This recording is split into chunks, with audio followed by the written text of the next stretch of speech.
Hello friends, welcome back to the new tutorial of the Magento tool. So today we are going to learn how to create order via REST API, or you can say how to create order programmatically in Magento 2. So these two, this is the same thing. So we are going to do that. Okay. So those who haven't subscribed my channel yet, please do subscribe my channel. And if you like the video, please do like it, share it, and comment on the video. Okay. So let's get started. So here we go with the uh, place order API. Okay, so this is the place order API that I have created. First of all, I will just give you the demo, like is it working or not. Okay, so here I'm going to log in with my account and I am going to add one product into the cart, this one.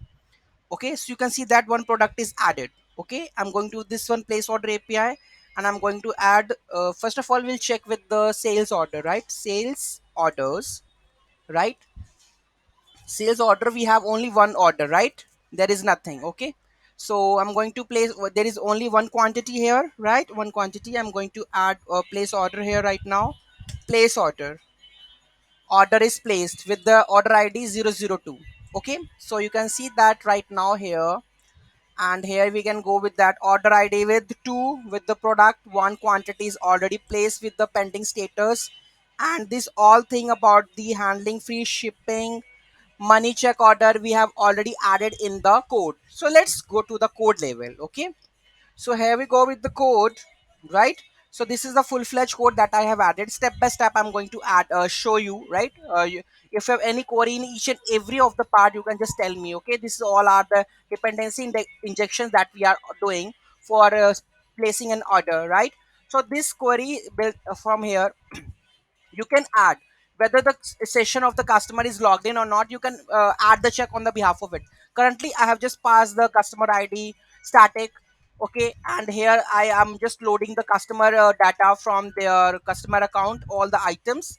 Okay, and here the shipping ID, billing ID, shipping method, payment method, all are the static that we have added.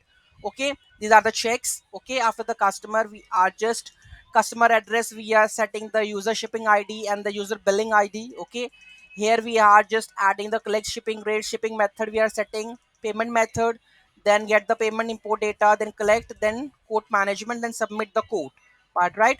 Here I have just commented the mail part, like sent email part, because currently the mails are not working because I haven't set up the SMTP part here. Okay, so you can enable this code for sending the email, which is very important, right? After that we are just doing this part, all visible part, object manager, sales order model or increment ID. Here we are just adding the grand total of that on order has been placed, real ID, item count, and the success page. Okay, so this is a in the case of the logged in user. If you're logged in, then you can use that code. Otherwise, next time we are going to use the guest part. If I'm the guest one, so how I'm going to put all the orders, how to make the card and everything, how to put the address. Currently it's all about, like you can see that billing ID, shipping ID I have added, user billing ID, shipping ID. So where I'm going to get the user ID, user billing ID and the shipping ID, it's very easy. If I go to the customers and go to the all customers, right? So here we go with that customer, this one is the customer, right? So I'm going to edit it, and you can see that we have address information. If I go to this part, uh, you need to inspect it, right? So if you go to the edit, right, you can see that in the edit we are going with the only extras, and you can see that here we have the ID is one. Okay, so I'm just putting that ID, billing or shipping ID here, that is one, and I'm just placing the order like this in the case of the logged in user. So any query, any doubt, any feedback, just let me know in the comment section. In the coming video we are going to learn how to place order in guest programmatically. Okay, so be with me and support me. Okay, thank you so much for watching this video. Have a great day. Don't forget to like, share, and comment on my video, and subscribe my channel. Have a nice day.